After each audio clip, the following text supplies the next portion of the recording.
नमस्कार, श्याम सुंदर Gupta. English grammar का जो हमारा कोर्स चल रहा है उसमें आज हम प्रीपोजिशंस लेंगे। कुछ उनके पेयर्स बनाए हैं हमने, जो अक्सर गलतियां हो जाती है। इस पूरे कोर्स को करने के लिए चैनल को सब्सक्राइब अवश्य करें ताकि लिंक बना रहेगा, और वीडियो को लाइक ज़्यादा से ज़्यादा करें, शेयर करें।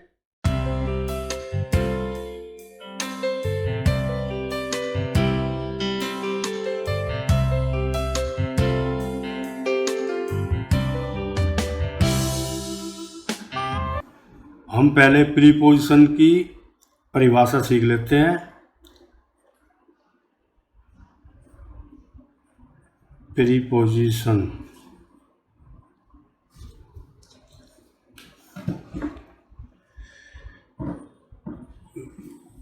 वह शब्द होता है जो एक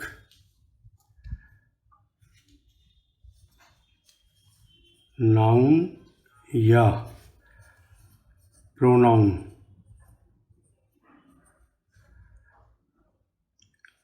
को दूसरे शब्द से जोड़ता है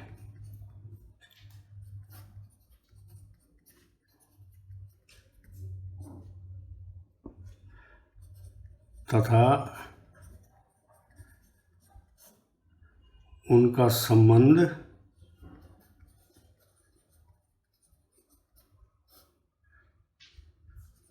प्रकट करता है।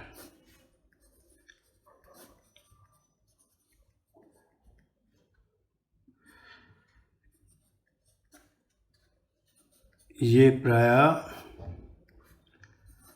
ऑब्जेक्ट से पहले लगती हैं।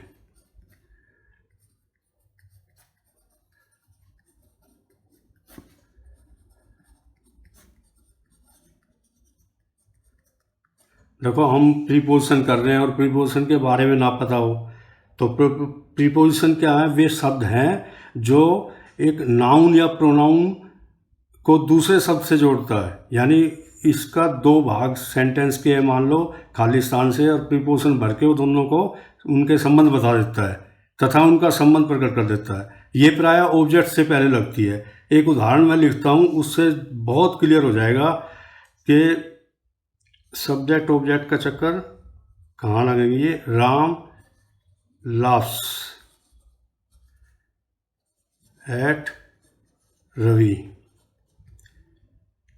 तो इसमें ये राम तो है सब्जेक्ट, और ये हो गया वर्ब, और ये हो गया है ऑब्जेक्ट। तो प्रीपोजिशन के हमने लिखा है ऊपर कि ये जो प्रीपोजिशन है ये किससे पहले आई? ऑब्जेक्ट से पहले। और ऑब्जेक्ट दो रूप में मिलेगा, या तो नाउन होगा या प्रोनाउन होगा। दूसरा हम प्रोनाउन का, ये नाउन का है उदाहरण, और दूसरा हम प्रोनाउन का उदाहरण कर लेते हैं। यही सेंटेंस लिखेंगे, Ram laughs at him. Ravi जगह हमने क्या कर दिया है? हिम लगा दिया है। तो ये प्रीपोजिशन हो गई है और ये ऑब्जेक्ट हो गया है। और ऑब्जेक्ट में किस रूप में आ गया है? ये प्रोनाउन में, यानी नाउन की जगह जो शब्द आते हैं वो प्रोनाउंस होते हैं। तो शायद ये बिल्कुल क्लियर हो गया होगा क्या कि प्रीपोजिशन वे शब्द होते हैं जो एक नाउन और प्रोनाउन का दूसरे शब्द से संबंध जोड़ते हैं तथा उनका संबंध प्रकट करते हैं। ये प्रायः ऑब्जेक्ट से पहले लगते हैं। ये ऑब्जेक्ट हो गया, हर सेंटेंस में ये सब्जेक्ट है, ये वर्ब है, ये ऑब्जेक्ट है। ऑब्जेक्ट से पहले लगेंगे और ऑब्जेक्ट दो रूप में होगा, नाउन या प्रोनाउन के रूप में। अब हम प्रीपोजिशंस की गलतियां जो होती हैं उनको दूर करेंगे। इन और एट, तो इन और एट जब आएगा तो मालूम पड़ जाएगा कि इसका एक नियम हो गया है। जैसे उदाहरण मैं दे रहा हूँ, आई लिव एट पालम, मैं पालम में रहता हूँ। मैंने आगे लिख दिया छोटे स्थानों के लिए, और इन का जो प्रयोग है वो है बड़े स्थानों के लिए। तो एक उदाहरण ऐसा ले लिया है जिसके अंदर दोनों ही आ गए हैं। शी लिव्स एट सोनीपत इन हरियाणा। अब इन दोनों में देखेंगे हम कौन सा छोटा है। हरियाणा के अंदर सोनीपत है तो वहाँ एट लगा दिया है, और हरियाणा सोनीपत से बड़ा है, इन आ गया। और मैं इसको भी ऐसे ही कर सकता था, आई लिव एट पालम इन दिल्ली, दोनों ही प्रयोग हो जाते। तो मैं पालम में, दिल्ली में पालम पर रहता हूँ। तो बिल्कुल आसान है, इन बड़े स्थानों के लिए, एट छोटे स्थानों के लिए। तो ये दोनों एक साथ आ जाते हैं, एक ही सेंटेंस देगा वो। एग्ज़ाम वगैरह में अक्सर पूछा जाता है, तो ध्यान रखना पड़ेगा। एट छोटे स्थानों के लिए, इन बड़े स्थानों के लिए। अब देखो इसमें भी इन और इनटू ले लिया हमने, सभी में हमने इन लिया है, और दूसरा इसके साथ दूसरा लेके उसमें बनाए हैं सेंटेंस। इन और इनटू। इन जो होता है वो शांत वस्तुओं के लिए होता है, शांत स्थिति के लिए, और इनटू होता है एक जगह से दूसरी जगह हरकत के लिए। अब देखो उदाहरण से ही हो जाता है, ये ज़्यादा मुश्किल नहीं है। They were sitting in the classroom. अब क्लासरूम के अंदर बैठे हैं तो वो शांत स्थिति कहलाएगी। और एक जगह से दूसरी जगह देखो, the frog just jumped into the well. The frog jumped into the well. मेंढक कुएं में कूद गया, कूदा, पास्ट इंडेफिनिट है। तो पहले मेंढक बाहर था, फिर दूसरी जगह चला गया अंदर।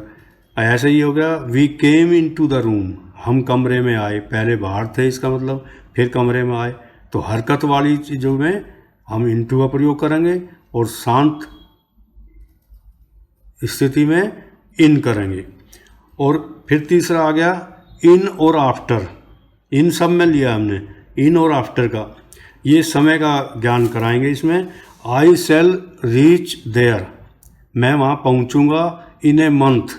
देखो फ्यूचर टेंस है, इसमें दो टेंस का ज्ञान हमें बहुत ज़रूरी करना पड़ेगा।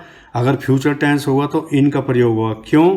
क्योंकि मैं 1 महीने में वहाँ पहुँचूँगा, तो 1 महीने के बाद नहीं, 1 महीने के बिल्कुल अंदर ही समझ लो। यानी इन ए मंथ, 1 महीना पूरा हो जाएगा और तब मैं वहाँ पहुँचूँगा, दूसरा शुरू नहीं होगा, बिल्कुल किनारे पे। I reached there after a month, past tense में आफ्टर का प्रयोग करेंगे। ये याद करना पड़ेगा कि फ्यूचर टेंस में इन है और पास्ट में आफ्टर है जब समय।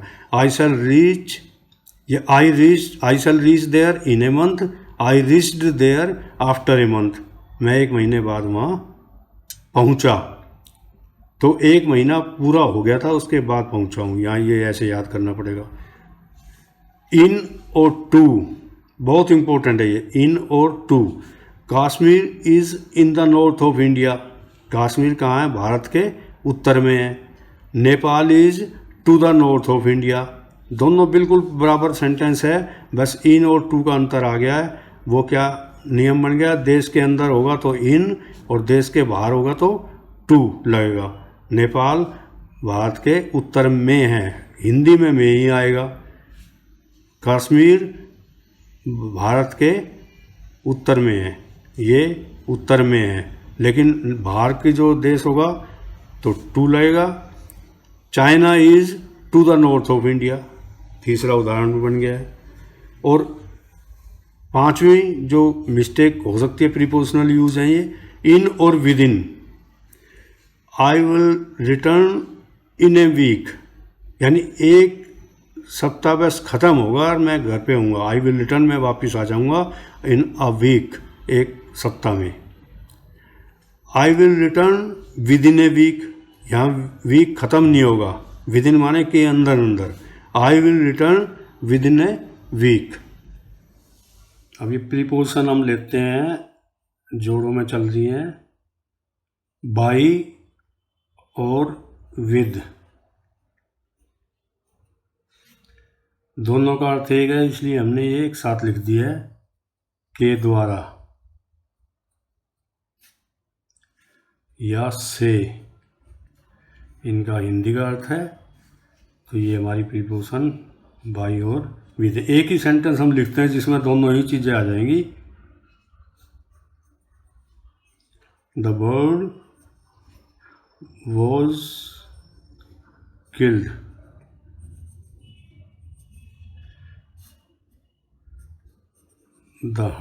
by the hunter.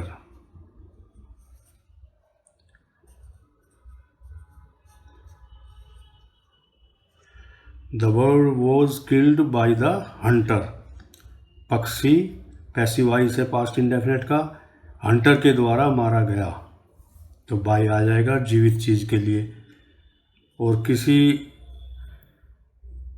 बंदूक से मारा या पत्थर से मारा, यहाँ पे तीर से मारा, तो ये आ जाएगा विद एन एरो। तो पक्षी को अगर जीवित आदमी ने मारा है, शिकारी ने मारा है, तो बाई आ गया है, और तीर से मारा है तो तीर से विद आ गया है। तो बिल्कुल आसान है, तो बाई और विद का ये प्रयोग हो गया है। दूसरा हम लेंगे आफ्टर। पहले आफ्टर का लिख लेते हैं, टाइम के लिए। इसका प्रयोग जहाँ समय का ज्ञान होगा उसके लिए करेंगे हम। जैसे ही टेक्स कॉफी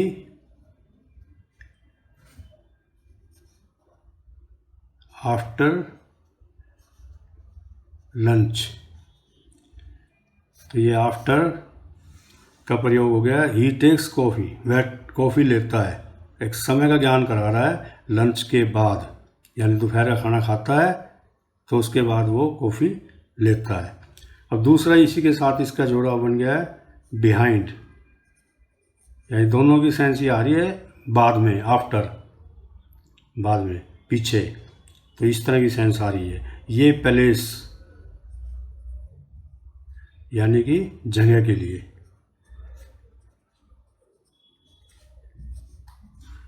जगह के लिए। अब इसका सेंटेंस बना लेते हैं।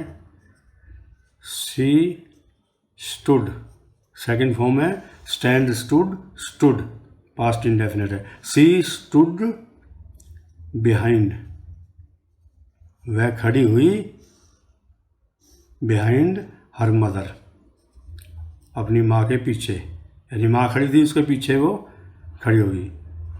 तो ये स्थान के, तो इसमें दोनों चीज़ें क्या हो गई है, आफ्टर का प्रयोग समय के लिए और बिहाइंड जगह के लिए। अब बिसाइड,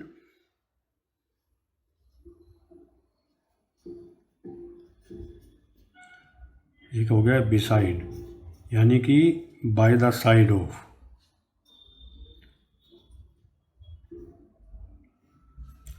मतलब साथ में,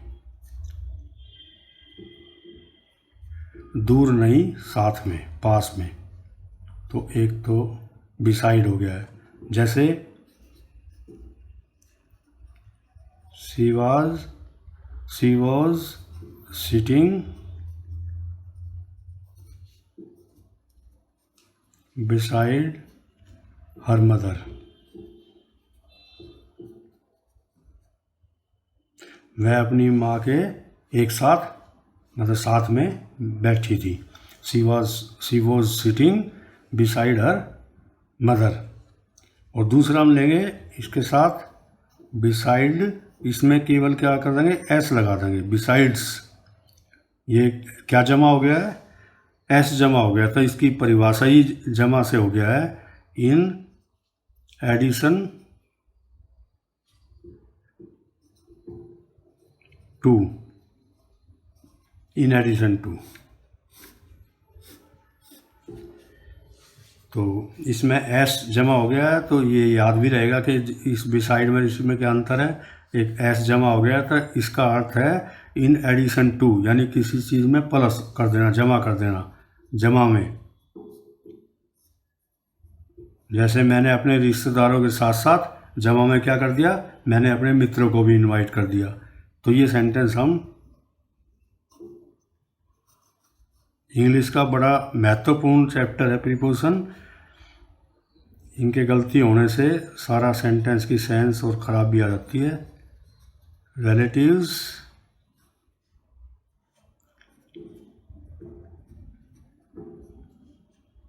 आई इनवाइटेड माई फ्रेंड्स ऑल्सो। फिर देखो, beside by the side of, she was sitting beside her mother, वह अपनी माँ के साथ बैठी थी। तो बिसाइड माने जगह का ही ज्ञान हो गया, एक साइड में, और बिसाइड्स जमा में, यानी in addition to. Besides my relatives I invited my friends also, मैंने अपने रिश्तेदारों के साथ साथ अपने दोस्तों को भी इनवाइट किया, निमंत्रण दिया।